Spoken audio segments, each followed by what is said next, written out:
I'd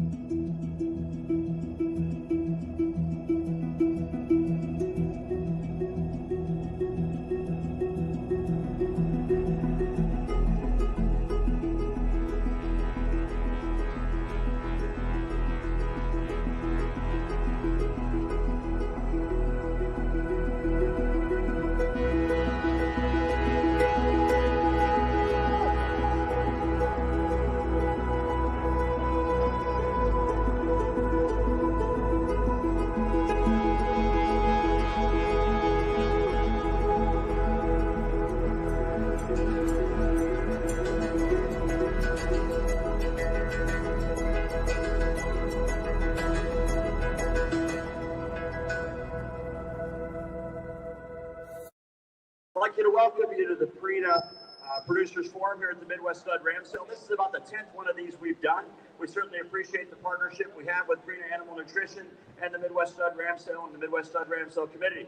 My name is Mark Johnson. I'm from Sandwich, Illinois. Anybody ever heard of Sandwich, Illinois? Anybody? Tall people help the short people. Thank you for playing. Yes. What is Sandwich famous for? That's right. That's where Mark Johnson is from. My wife Amy and I own and operate A&M Rancho. We raise Southdown sheep. We've been doing it there for a long time. During my day job, I work for Purina Animal Nutrition. So I got voluntold that I get to help with our producer panel here today. This spring, Purina launched a Purina's Pursuit of Perfection campaign. Try to help producers raise more ideal livestock, more ideal condition, more ideal muscle. You've probably seen some of that on social media. If not, I encourage you to check that out. It's relative to all species in terms of helping us all raise better livestock in terms of ideals and goals. Today's panel discussion, and these guys are really nervous because they don't know what we're going to ask them.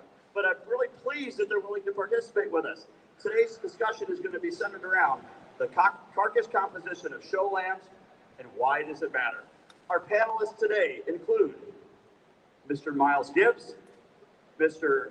Greg Ahart, Mr. Scott Greiner, Mr. Evan Snyder, and Mr. Brad Anderson. Gentlemen, thank you for joining us. I'd like to just have you guys briefly introduce yourselves and tell a little bit about your activity in the sheep industry, and then I've got a quick question for you.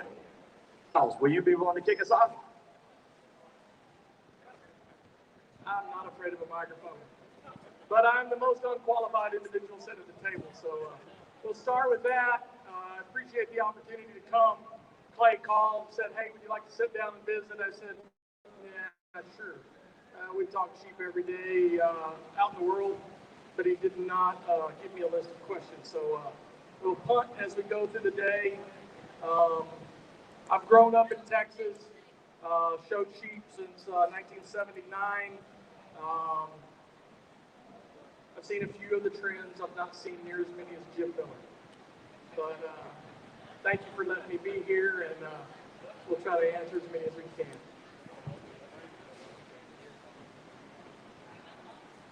Thank you, Miles. Do I need to stand up and be as Texan? Oh, Lord. Okay. So, I come from the People's Republic of California. My name's Greg Ahart.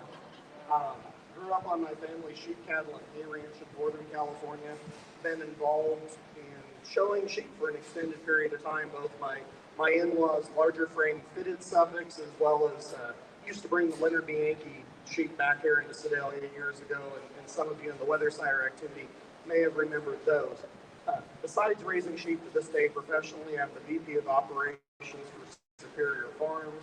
We do about 40% of federally inspected slaughter of lamb in the United States, harvesting somewhere between 650 and 700,000 lambs a year. So besides judging some shows, I actually see what they look like when they're hanging upside down and their shag and their skin is off of them, so we can address some of what that looks like as well. Dr. Greiner, I think you're next.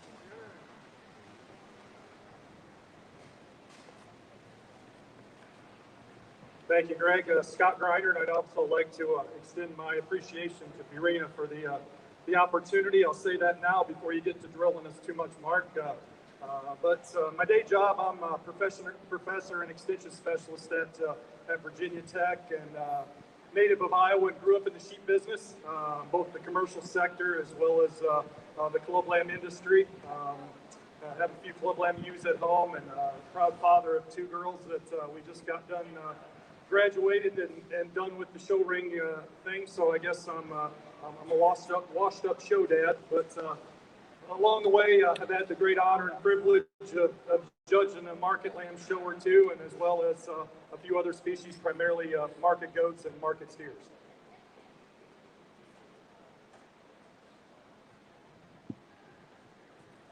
Well, again, my honor and pleasure to be here for the Purina deal. Thanks, Mark and Clay, for bringing us in and to do this. And again, they didn't tell us what we're really doing, but I guess we're doing it. So I'm originally from Oklahoma. I'm Evan Snyder. I grew up, my family raised some commercial sheep and some few others, a few breeding sheep along the lines. And I'm now in Ackland, Pennsylvania, working for the McCaulleys. We have about 400 ewes, Suffolk ewes, and a few recip ewes, commercial type ewes. I've done a few shows around the country too. I'm not really sure how I got involved with this high-end panel, but I said yes, and so here I am. So honored to be here. Thanks and appreciate it.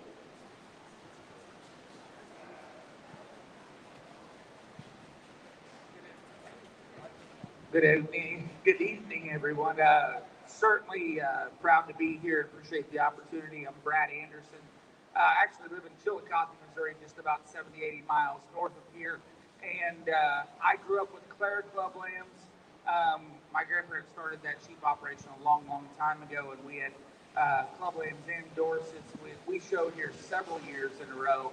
The point we sold our sheep a few years ago, and then my 14-year-old daughter wanted to get back in, so we just bought her a handful this year. I've spent the last 17 years in the lamb packing industry, over operations and procurement. Judging livestock, buying livestock, and then looking at them on the rail and what their yields do as we move through the plant and promote fresh lamb profitability. So excited to be here. Right now I'm in the pork industry. I'm director of hog procurement for Smithfield Foods. Left the lamb industry, but I'm excited to be here and appreciate the opportunity. Thank you, gentlemen. I've got a couple specific questions for each of you. Evan, are you paying attention? How you doing, buddy? All right, I got your attention. You just mentioned that you moved from Oklahoma to Pennsylvania. As you move from, the central part of the United States and you move to the East Coast, talk to us a little bit about how your perspective changed on how lambs are marketed in the Central Plains versus the East Coast. What are some of the differences you've seen? Well, the main difference, I guess, from a commercial standpoint, is we're fortunate to live 20 miles from New Holland Stockyards, which is one of the high-end, commercial lamb markets in the United States. And so a price difference would be one big thing. I know you talk to guys in Oklahoma or Nebraska or wherever that are selling lambs, and you can just almost guarantee that we're somewhere 20 to 30 to sometimes even higher cents per pound, and just simply for where we're at. And I think the ethnic market in the East kind of dictates that. There's a lot of people eating lamb and a lot of restaurants that are serving lamb, and I think that just simply the price is the biggest thing. Yeah, that's my answer. Scott, talk to us a little bit about your time at Iowa State and some of the research you were involved with there.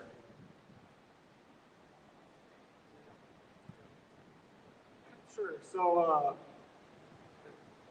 maybe it's a little bit of background. So did my bachelor's degree at Iowa State and on judging teams there, and then a master's at Michigan State and back to Iowa State, and my PhD. And actually my PhD program focused on using ultrasound, specifically in beef cattle, to estimate body composition. And really, I was involved in some of the early work, not just myself, but several other graduate students and professors that laid the groundwork really in terms of using ultrasound as a proxy to estimate carcass merit in beef cattle. And what that grew into, and I was very fortunate to be involved with, is using that data in cattle evaluations, and in very simple terms, converting that data into EPDs that we can use as a selection tool for cattle to marble better, hang more desirable carcasses, whether it be for cutability or red meat yield, or it be for carcass quality. So my research focused around those things.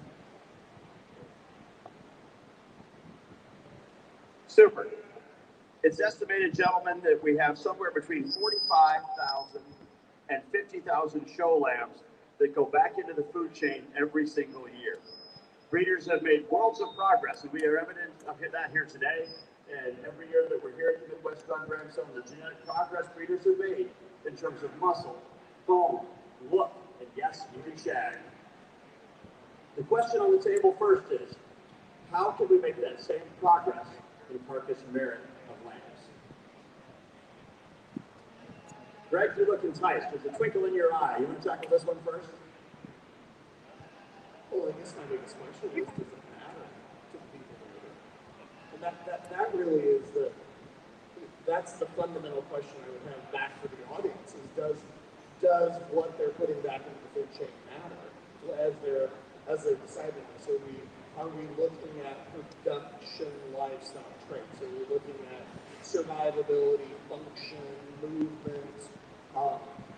I hear a lot of conversation about shag, but what allows my direct deposit to work every 2 weeks really doesn't care much about leg roll.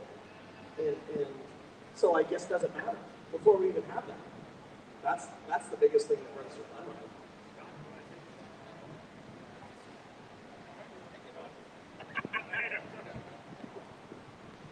My comment was to pick it on me. Absolutely it matters.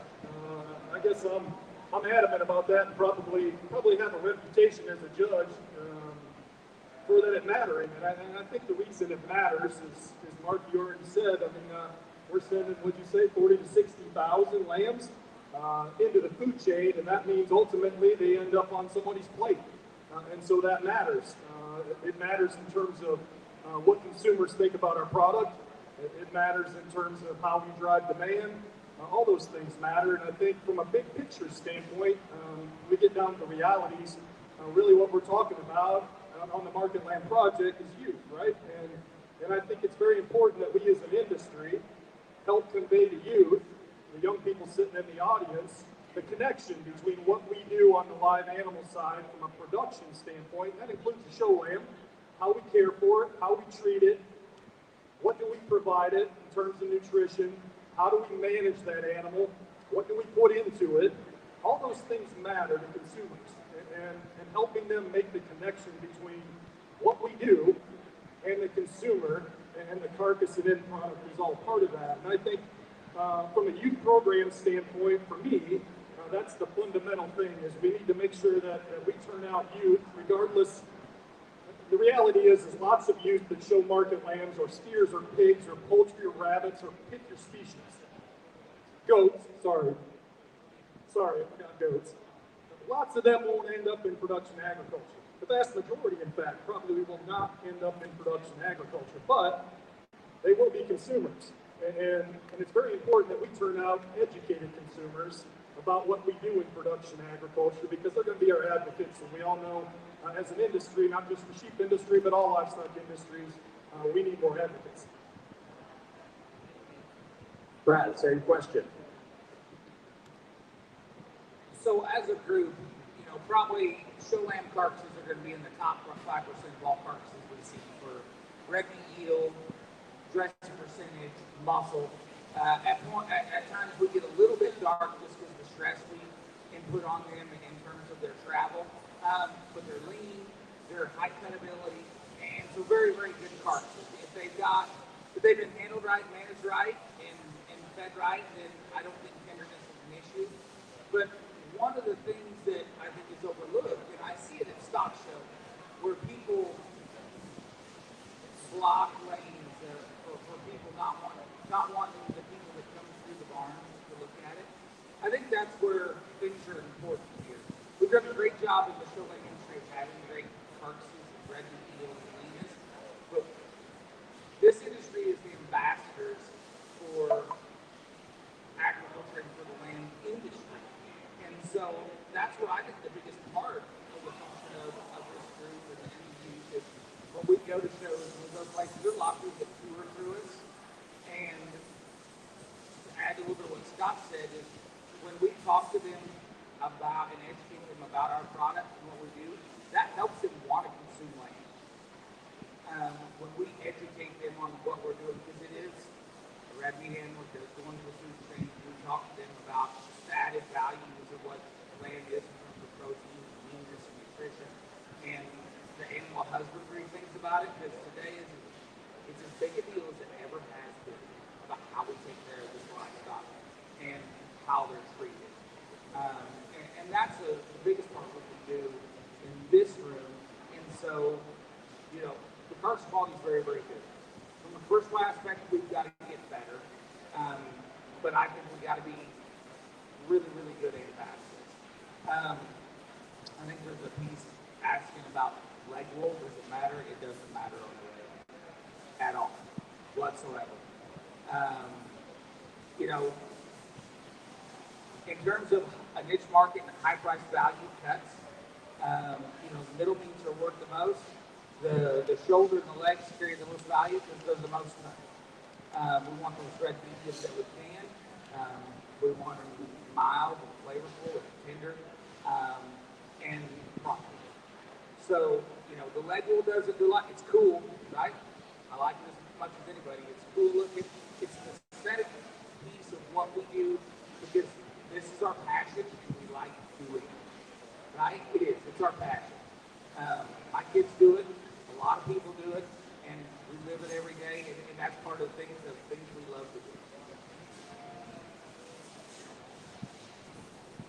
Good stuff. Thank you to all of you.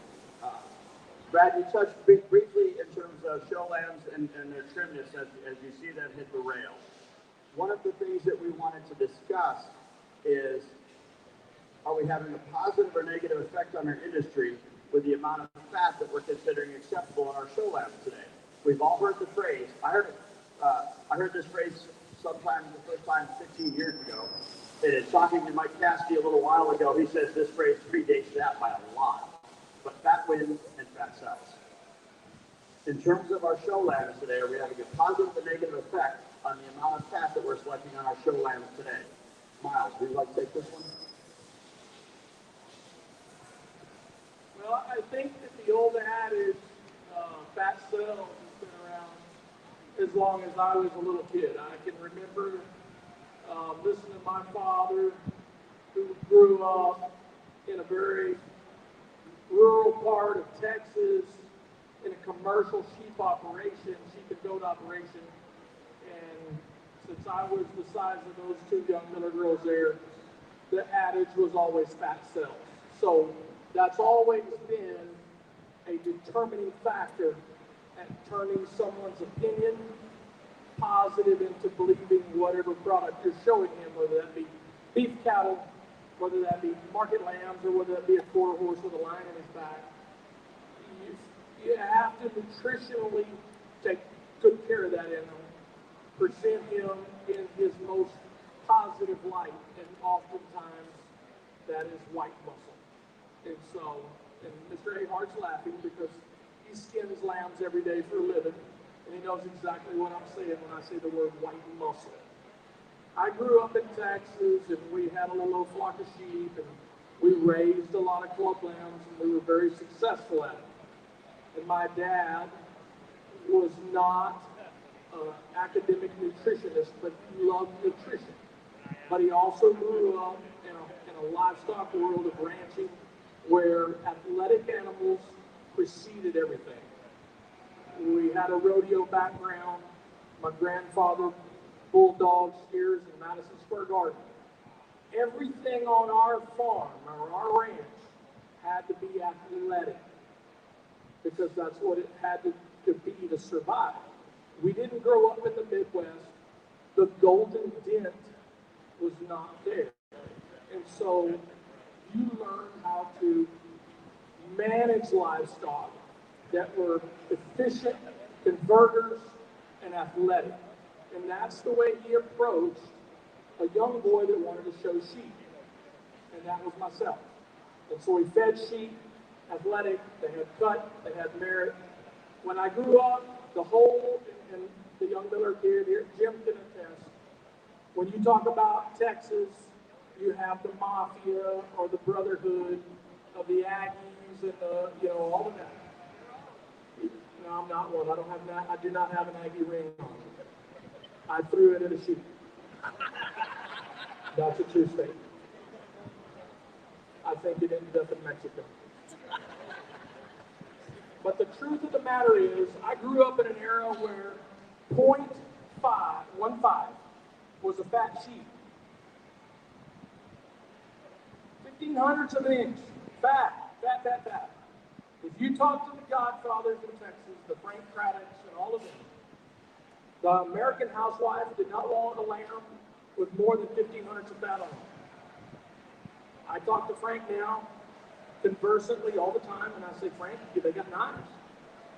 We can make that lamb fresher, and 0.25 is okay. It's okay to come on around to the dark side. So, but we showed a set of sheep in the 70s and the 80s, where we took the wool off their rear, and we tried to put muscle in them. We showed them too lean, they were too hard, and the guys, I always throw rocks at the Californians that came to Texas, and they kind of changed the era of how we deemed fat thickness and freshness of carcass. This guy's laughing because he knows. Oh, well, he used a little bigger number than I was not going to use that bigger number. But the Californians came, and because of guys like Mr. Ahart that hang them up every day upside down, they say 16 to 3, 16 and 2.5 is acceptable. Anything under 16 is not acceptable. The first time I ever judged a stock show in California, they walk up to me and they say, 1600s, we don't give those, they don't get to sell. And I look at that young lady like, are you kidding me? Wrote the scorecard. So there is a tremendous amount of theology where we have moved this country from 1500s to 2500s. And I think actually for the betterment, we have fresher sheep, we have more carcass longevity, those sheep have more usability, they have more shelf life, all those things that the boxes check. Those things, we have that now that we did not necessarily have then when I was a young kid. We sell about 1,500 head of commercial lambs a year. They come straight off the ranch. We do not own cornfields. We own rocks, and we own cactus. We sell lambs that are, and I guess the buzzword is natural, organic, blah, blah, blah. But they are just as easy conditioned on pure range at 0.2 and 75-pound carcass as anything I've ever seen on the grain. And so I think it's the way we approach our sheep industry, whether it's commercial or whether it's a market land project. I think we have to find that window that fits our market, just like Evan and just like Brad said. They sell in New Holland a very high-end market. If the ethnic market deems we need 0.25 or 0.35, then I think that's where we aim the vast majority. Earlier we said money drives everything. It drives the club lamb industry. It drives the commercial industry. Unfortunately, sometimes we follow the trends of the money. But I think as we back up, when I was a young kid, sheep were tremendously leaner, but maybe not as useful. Awesome stuff, Miles. For 1 second, can you just stand up for a second, Miles? Can you stand up for a second? He said everything on that ranch was athletic. I got nothing. I got nothing there. Hey, do you guys want to take a crack at this one? Brad, you were down here twinkling in your eye. You were giving me that look like my wife gives me when she says, "Shut up, Mark, I want to say something." So, show lambs are never as fat as what we think they are. I was a livestock driven contest this spring at Hutchinson College. There's a Dorset in the class, she's the best in the class. And we start with it, a lot of the contest puts it in the bottom because thought it was too fat.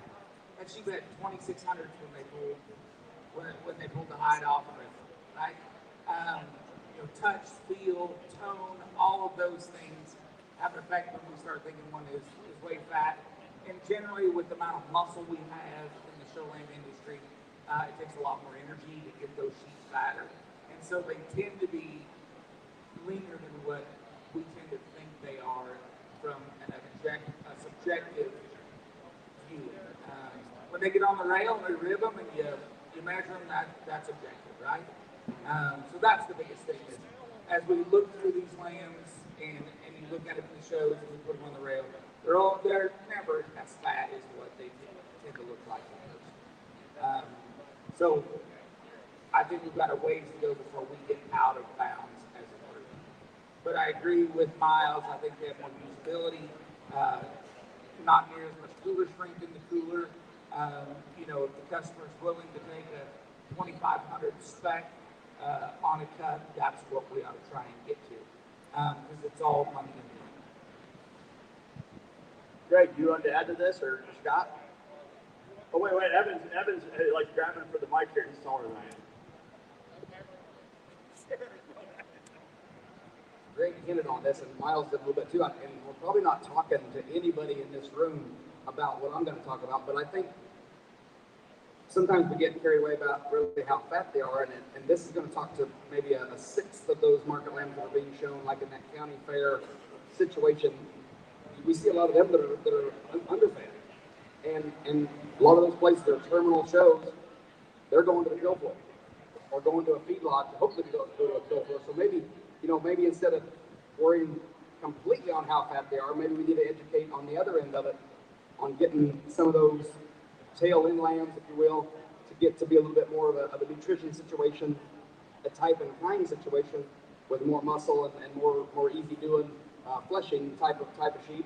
Because we do see those in about every county fair or small show that we have, and a lot of them are terminal. A lot of those state shows are terminal, and so I guess there's both in the spectrum there. And Greg says a lot easier to take a little off than it is to put a lot on. So I think that's another aspect that's very important as well.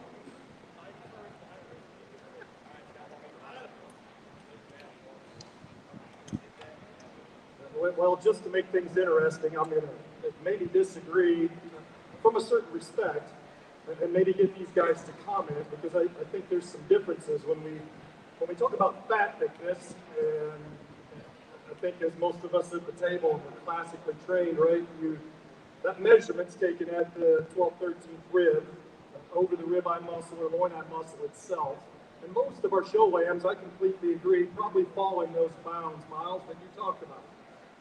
The problem becomes that when you try and equate that to total body fatness or cuttability, what we've done to these sheep in terms of selection, management, age, etc., and I'm throwing out a lot of things here. You look at those sheep over the lower rib, forerib, behind their shoulder, in their elbow pocket, if you will, and they're absolutely gobby loaded up with fat. And so when I look at carcass data, we've got some from our fair for 20 years, and I look at, Miles, I come to your part of the world, and most of the majors have a carcass show associated with theirs, and granted, that's a limited population because it's only the lambs that make the sale, but you look at their actual measurement, and it's pretty good for the most part, but you throw in there the adjusted fat that we adjust for total body fatness, body wall, and they get out of bounds, lots of them. Lots of them get out of bounds. And so I think that's a challenge to us in terms of how we measurement. Now, I'm going to pass the mic to Greg, and he might maybe dispute, agree, disagree, but maybe there's other ways to measure that and estimate it. But I think that's an observation worth discussion perhaps. There's a few thoughts ricocheting through my head at the moment. One is the sheep that show in your neighborhood probably don't have a lot of milk left on their lips when they come to town. They probably see more corn than they have milk in the last 60 days. They're old enough to vote. So as an industry, we determine maturity by the epithelial joint in the front foot, and whether or not they're going to break or whether it's going to be a spool joint. So they may still break, but they aren't heavy for their first prong by the time they get there. So they're going to have a little extra bark on them, maybe than some of what we see in the California region. So in my world, we harvest at the Northern California facility somewhere between 6,000 and 8,000 of the fair lambs out on the West Coast through that plant each year. And I see significantly more that are undernourished than I see fall inside the yield grade 4 category. So yes, we measured at the 12th, 13th rib interface. That's the determinant of the yield grade. And when we look at it from our perspective, and we harvest and disassemble them and put them in boxes to ship all over the country, we aren't as concerned with, we're not adjusting over the entire carcass. We expect a certain degree of fat deposition that comes through the system. And I will say some of the show lambs that have visited modern technology have some abnormal fat deposition as they come through the facility, and maybe they lay on fat in different areas than what we're accustomed to from a commercial perspective. When we look at the fact that livestock tend to get fatter lower in their skeleton before they do higher in their skeleton, and they tend to get fat at the front of their skeleton before they get fat in the back. So we got some other conversations we can have related to that. But in all reality, I think as we move towards a more robust lamb that has had a better life as it comes in the facility, we are producing a better product for the consumer. Because we, if necessary, can add a bit of quality with a butcher knife significantly faster than we can add a bit of quality trying to super boost some fat back onto those cuts when we think about carcass shelf life and we think about product presentation and overall cooling. So we have different perspectives, and it's, some of it's based on the geography of where we're at.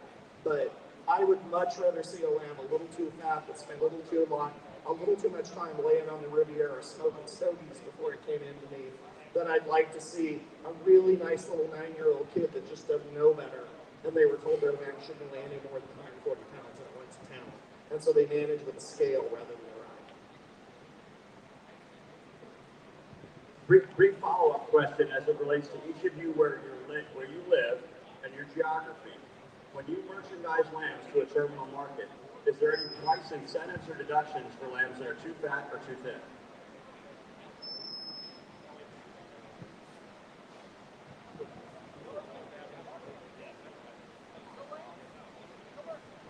Commercial lambs. I'm going to echo what Evan's already talked about. That's a resounding no. It's much more about weight than it is about composition.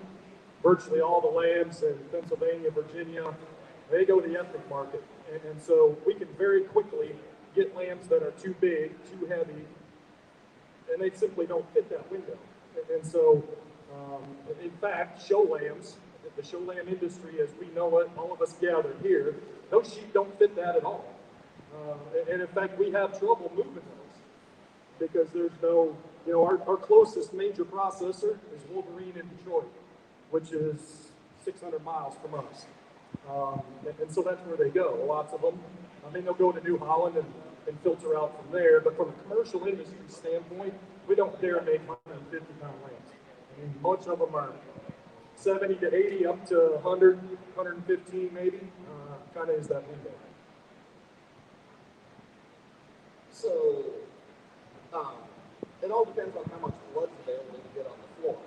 If you think back to last April, and again, People's Republic of California, and I guess in the rest of the country had some of this, but last April when no protein was available, any protein was awfully expensive. And as an industry, we saw the only thing left in the meat case about that time was bison, some lamb, and some engineered. And all of a sudden people picked up lamb for the first time because it was the only thing left. And that transition is the same thing that we see in the commercial industry. What's available? If there's nothing available, if it has 4 hooves and most of a heartbeat, we're going to pay premium money for it. If we're in a supply that's balanced, we are going to significantly incentivize lambs that we know will yield better inside the system. So there's going to be slides and stops on the payment schedule. And by that, I realize I'm using a vocabulary word that not everybody's familiar with, but say we're going to pay optimal money up to an 85-pound carcass. There's going to be a 10-cent a pound deduct above that, and we're going to pay no more than for 95. So hard stop at 95. So there's going to be some slides and stops, and we're going to do some things inside of there. We're also with the inclusion of camera grading into the system, and I think we're probably at the forefront. Brad had some familiarity with it with his previous position, but I think we're probably a little further down the road than they were when he moved into the hog industry. We have the ability to significantly incentivize producers based on the composition of the animals that come through the system, because we have the information in terms of not only the final yield, but we have the the percent of red meat that's actually inside of that carcass. So for the producers that we have longer standing relationships with, we can have significant conversations about the value and the importance of red meat yield as opposed to the white muscle that Miles discussed earlier. What was actually called the golden dance? It's called corn. It's Dr. Greiner's familiar with that from his previous geography. It is called corn. But yes, there's some definite incentives there if supply allows for it. Brad, what do you see on that one? I don't have much to add other than what Greg said. Supply and demand dictate a lot of what the value is of things. And from a packer standpoint, when you can put incentives for higher quality ones and discounts for lower quality, you certainly do it. But like we've seen in the last 8 months, year, there's not much incentive. We were overloaded there during COVID, and now they're extremely short as an industry. So, like I said, it has 4 legs and a heartbeat. It's worth quite a bit of value. And so, in a balanced market, I think we move ahead as an industry faster because we can have those incentives and disincentives. In some volatile market, everything goes up. One of you touched briefly on the subject of age and maturity. How has judging trends and selection criteria impacted the age and maturity of show lambs? Has changes in the show schedule and the rules affected this?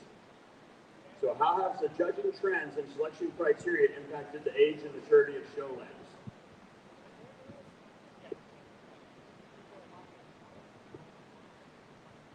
Well, I'm actually not 100% it really has. I mean, because I just came off of judging the market lamb show in Austin, where those lambs are old enough to vote, and they kept them as fresh as you see them next week at a jackpot. So I'm not sure, from a show ring standpoint, that the age, and there's so many shows in the country now and they're spread out so far in the year that people have to have different sheep, and some people drag the same sheep all the time, and whether it's Purina nutrition and additives that have helped us do that, I think that we're keeping them way fresher over the ribs at an older age than we did for sure 10 years ago, for sure when I was showing some 8th place weathers at the Tulsa State Fair.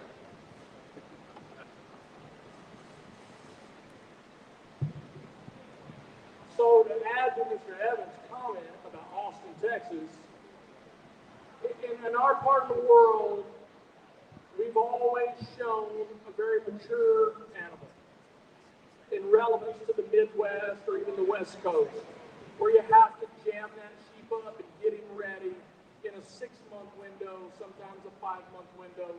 There's a full court press. And in the South, as you move into those spring stock shows, and I think it goes back to the oldest days of having a set of Rambouillet ewes and a set of Department of Country that can't grow, can't get mature enough, can't get fat enough. Why do we have San Antonio and Houston in March? Why are we showing it early? Because 100 years ago, it took it that long to be acceptable for the industry of market land. And that's a different scenario than it is today, 100 years later.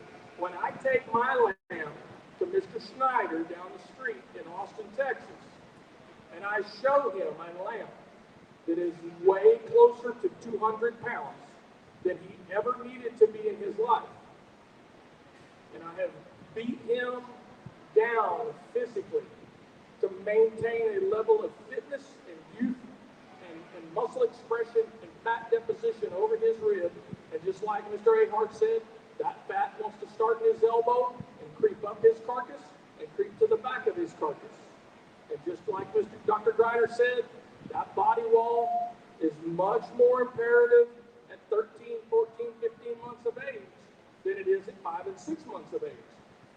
The only reason that I can have a lamb come back to the champion drive under Mr. Evans is because I have learned how to, at 13 months of age, slow play that individual long enough in his feeding period to not let him blow and go, because some people have designed that same genetic pool to pay dividends lambs in 6 months, and I have to take that same genetic pool and make it pay in 13 months. And so it's extremely regional at how you turn your feed bucket over. If you come to my house today, those lambs may eat a pound in the morning, they may eat a pound at night, and they may look terrible. And I'm okay with that. I think most people in their design, in their mind, they want to walk out the back door and they want to kick open the door because they bought this really pricey show sheet that has this enormous bootleg. And they want him to look like a champion every day that they walk out the door. And I think all of us here that have fed lambs long enough in our life to understand that a kid has to look like a little kid, a teenager has to look like a teenager, and then when it's time to look like a man, you better look like a man. And so you have to fit the way you feed and the way you hear a lamb based on his genetic composition to fall in the window you need him to fall in. And so the way I feed sheep is going to be different than the way that Greg feeds sheep or the way that Doc feeds sheep. And it has to be that way. I think lambs perform exceptionally well now. They have the ability to grow. They have the ability to gain. I've never fed a 200-pound wether lamb in my life until this year. I'm not proud of that. I want these guys to know. That's true. We did get a blue ribbon. But I don't want to brag about that in front of these guys. That's not something that I'm proud of as a sheep producer. I think that's a little big. I really do. But sometimes you just play the cards you're dealt. And I think it's always that learning curve. And so I'm going to pass it back to the academia. I appreciate Mr. Evans' evaluation of an old lamb. I thought he did a phenomenal job. Yeah, blue ribbon, you bought some loyalty right there, didn't you? So we're gonna make a stop with the microphone before it gets to academia, because he wants you to talk, but I love a microphone, so we're gonna take a little break here and let me jabber for a second. So in reality, one of the things we have to keep in mind is we talk about market lamb composition is about 85% of the lamb in this country are born during a 6-month span of the year. And then as an industry, we have to manage that available line inventory to get blood on the floor 12 months out of the year, to put fresh product into the marketplace 12 months out of the year. So the commercial industry itself is not always going to be sending to town an optimal product. And so yes, we have some that are closer to the 200-pound market, some may be under it, some may be over it by the time they come to town. And they may not have the genetic makeup to have the degree of muscularity or the degree of credibility that your class winner that Evan so graciously bestowed upon you for however much care you bought him allows you to achieve at that point in time. But in all reality, we deal in a world where lack of optimal is part of the process. And Brad can testify to this as well. There are certain times of the year we have more than a desired number of school joints coming through the system, and we have more than a desired number of yield rate floors and pies. We can still make that work. Lambs do not have the same intermuscular fat deposition that cattle do. We can take some of the bark off the outside. We can still achieve a degree of both return and retail cuts based on that. We can figure out a way to further trim the product down to get it into the tray, to get it into the package, so that it's still an appealing product like putting it in the grocery store. But maturity is part of the equation. Fat deposition is part of the equation. There's nothing wrong with a fat lamb. We probably spent too much money getting it fat only for us to lay a knife to it and debark him later on. So there is some waste in that process, but we can still utilize that through the system and without sacrificing consumer experience. And we do need to remember consumer experience. But I don't want that judge to get this thing with white muscle. Well, if you have a good judge like Evan Snyder or Christina Johnson or any number of people that you stumble onto, they can differentiate between white muscle and red muscle. And as maturity goes by, I can tell you that I have deposed some fat at my waistline that I never used to have before. You have a protective layer around you as well. It happens with time. It's mature, and you're a handsome devil as well. time on feed. But they have a place. Do not throw the fat lamb out of the mix. They have a place. We can lean them up significantly more than we can add fat by the malnourished ones that come through the system. What was the question? That's deep over there, really deep. I think it was, our lamb's older? Yeah. Absolutely, yes. I mean, So, as judges, and our selection criteria in judging shows, do those things that we're selecting for as judges, are they affecting the age and maturity of the lambs that we're picking? that's a chicken and egg question. I don't know which one to blame, the chicken or the egg. I think I had muscle first. Yeah, I've always been tall, and then it went away, and now I'm fat. Yeah. So I think Mark, just and as an academic at the table, I have to admit to this. I have zero data for this answer, but I think they're older on average in our part of the world and the Midwest. They've always been old in Texas. Mark. And so I don't know if we copied your strategy or not. Maturity brings muscle. So to some extent, I think, Mark, you know, as we've selected for sheep that are more massive and wider in their skeletons and have that extra bone and foot size and shag, guess what helps all that immensely is maturity. And so along with that, they tend to fit together better. They're smooth up. The points at the top of their shoulder blend into their full rib better. The sheep, just as they mature, they come together. So I think as an industry in the show ring, we've adapted that to our advantage. And as Miles said very well, what we've learned to do is take those older sheep and manage them correctly in terms of their muscle shape, their tone, their degree of fatness, how we feed them, at what pace they grow, and put that together with genetics and make it work.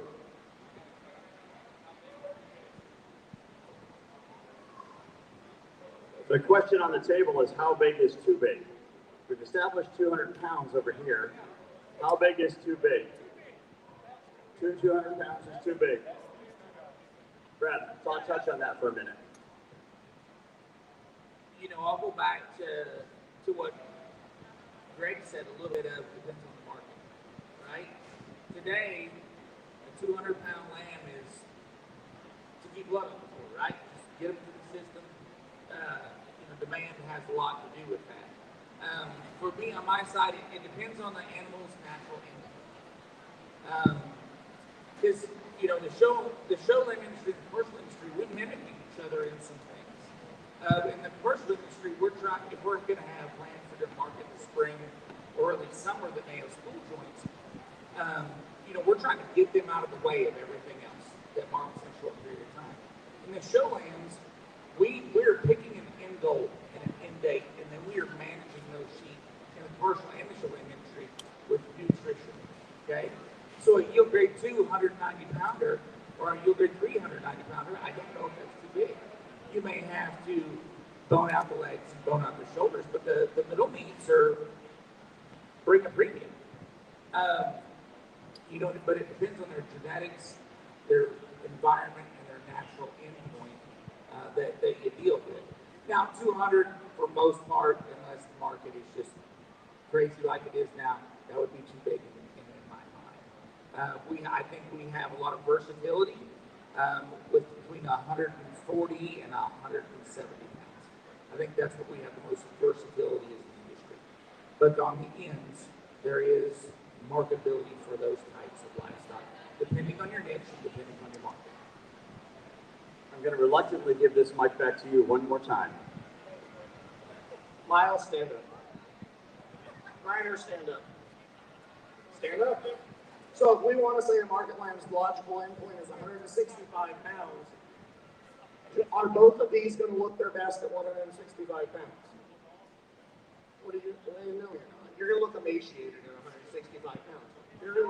You're going to look dead sexy at 165. You may need to be closer to 200. So the point is, this is no different than the genetic species coming through the system.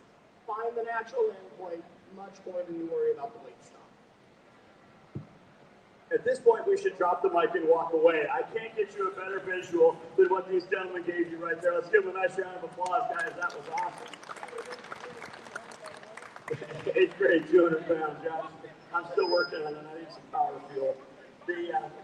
I've got one last question I want to ask these gentlemen that I think is very important.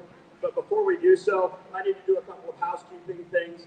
For those of you following along at home on Facebook, on social media, either on the Honor Show Facebook page or the Prina Sheep page, and those of you here at the Midwest Stud Ram Sale, you have the opportunity to text the number 38755. Write that down, 38755. To that number, text the word Purina. We've got a set of Andy's clippers and 2 sets of blades that we're going to give away to anyone in attendance right here at the Midwest Stud Ram Sale. Let's ready to go. Ooh, ah. Hold those up, Vanna. Show those off. No, I'm from Illinois. If anybody's taking them, it's me.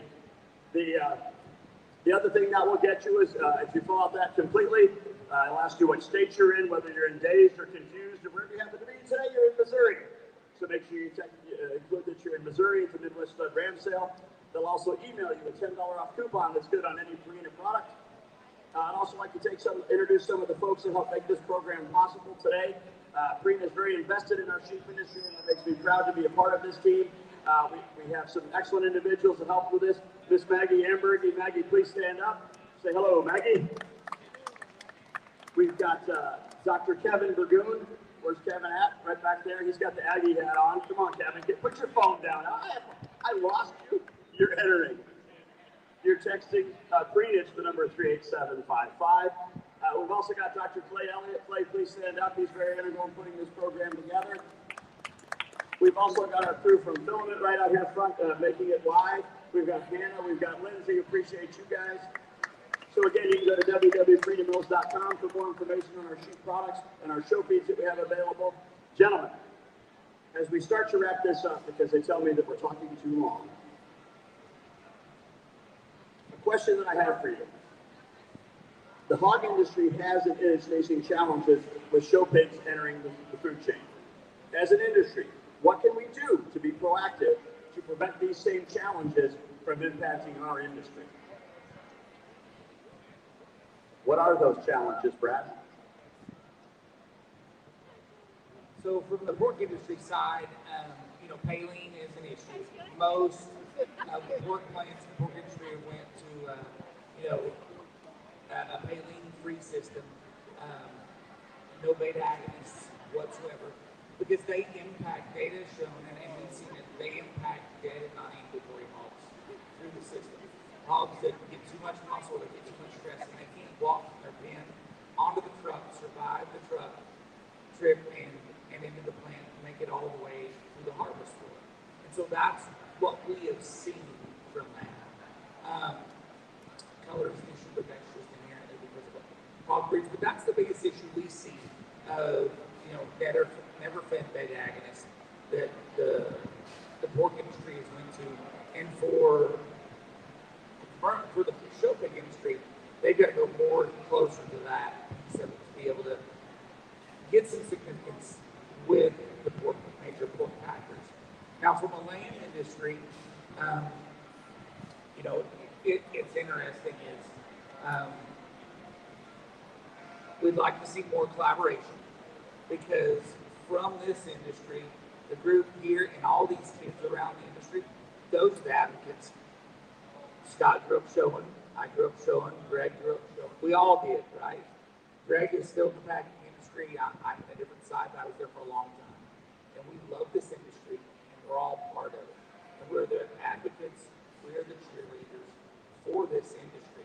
And that's the biggest thing that we want to keep promoting through this, is building that relationship with the commercial producers, with the consumer, and with the packers all the way through. So we don't have an issue in terms of where the pork side is. Well, I think we take it away from the packing part of it. I think the education part of it is very important. There's hopefully people watching this tonight that don't realize maybe their market lamb is underconditioned or overconditioned. A lot of those lambs don't get talked on the microphone. They don't make the top 5. And so those kids walk away from that deal thinking, we might say at the end of the set of reasons that, the next set of lambs is just a little heavy conditioned or whatever, but we don't, this education thing right here and just talking through, hopefully you'll watch it at home, just about why and how it correlates. And then to have a company like Greiner that are making things to help that kid feed their sheep and make that sheep more healthy and make the end product better. I think as much as we can educate kids and everybody that's in this industry, it's great. This has been tremendous, I think, from a standpoint of everybody. So education is my opinion there. Let's just keep that up because that's important.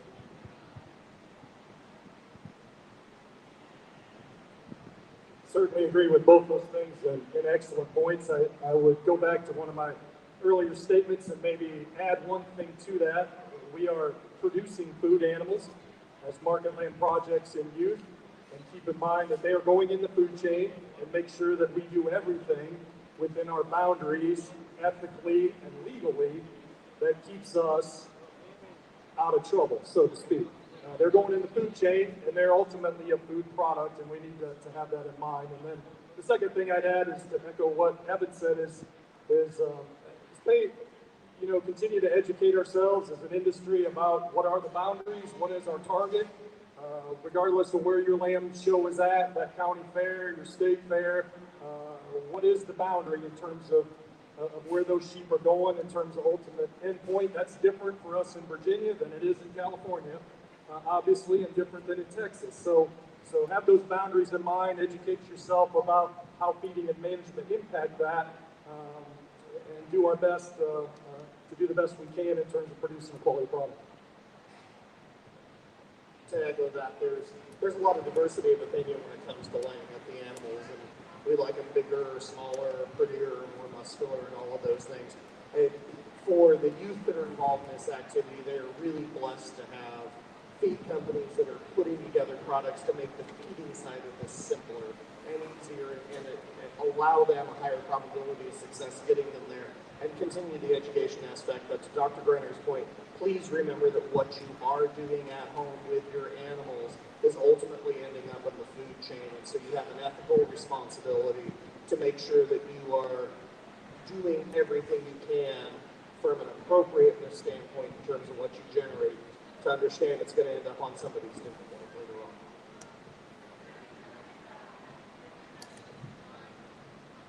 Just to wrap up, at least at the end of the table here, in terms of how we approach being leaders of agriculture and training young people how to handle livestock, feed livestock, and just like everybody all the way down this table reiterated, we're in the protein business. And we are teaching young people how to provide food for America in so many facets. I did not say this as we started, but I have a 15-year-old daughter, and our livelihood at home, how we pay the bills and how we keep the lights on, is derived from commercial sheep. Our heart is in the sheep business, and that young lady's number one job is to always try to raise good livestock, do appropriate animal husbandry, and to make it profitable. It's 4 generations, and long after I'm gone, I hope she's smart enough to keep it that way. We have to provide a product that is pristine and user-friendly. That's first and foremost. And I think in our commercial industry, irrelevant to the hogs, I don't think we have big issues on how we hang up sheep upside down. I think there are a few instances in the clubland industry where we have issues. And I would say this as a father of a 15-year-old and an advocate of how good this program is for our kids. And I cannot dream of another place that I would rather raise my child. I do believe in the fact, and I do have discussions with the mafia and the grandfathers in our circles, that in our state, and many of these individuals, they all come and they sort the livestock. And we live under a rule of zero tolerance. Okay? Now you need to understand what zero tolerance is. If you open your hand and hold it open wide, and you look really hard, you will not see a nanogram. Does that make sense to you? All I'm saying as an industry is maybe as we march forward, we provide young people and their parents and their families the ability to make ever so positive for sure that the animals that they put on feed have nothing in your hand. That's my one take home today. We have hair tests now that say everything in his life is traceable. And that's a wonderful tool. But I don't want it just for San Antonio, just for Houston, or just for Dallas or Fort Worth or any of those. I want it for me. If I traipse off out into America and I buy a lamb, I want the option to check in and make sure that my kid shows up at your show with zero. And that's my take home today. That's the only knock that I got on it.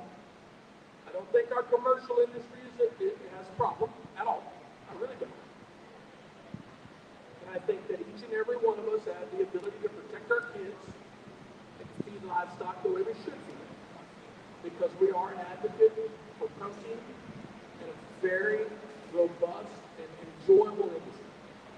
I'll leave it at that. Well put, gentlemen. Again, I'll wrap up with thanking the team from Greiner for putting this program together.